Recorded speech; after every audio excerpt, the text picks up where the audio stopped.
کہ جو رب تعالیٰ نے ہمیں جو دین آپ صلی اللہ علیہ وسلم کے ذریعے سے دیا ہے اللہ تعالیٰ نے، اس کو ہم مذہب نہیں کہتے، کیونکہ وہ مذہب ہے نہیں، وہ دین ہے، ایک طرز حیات ہے، ایک ضابطہ حیات ہے، وہ زندگی گزارنے کا ڈھنگ ہے۔ وہ جب ہم اپنی زندگی کو اس ضابطے اور اس قانون اور قاعدے کے مطابق گزارتے ہیں،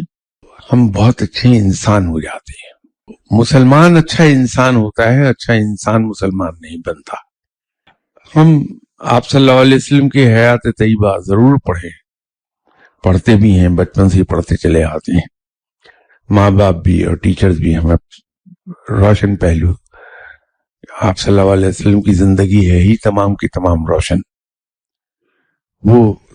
ہمیں چیدہ پہلو دکھاتے رہتے ہیں، ہمیں ازبر ہے سب کو۔ تو اگر ہم ہر مہینے یہ ایک قصد کر لیں کہ میں اس مہینے اس سنت پر عمل کروں گا، تو سال میں 12 سنتیں ایسی ہیں جس پر ہم عمل پیرا ہو چکے ہوں گے۔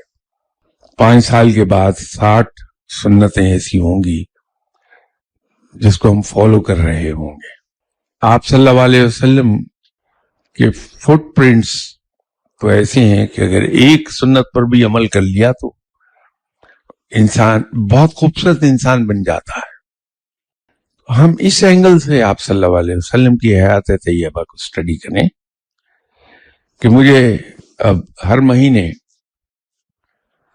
اس ایک سنت پر عمل کرنا ہے، تو دیکھیے زندگی میں انقلاب کیسے آتا ہے، اور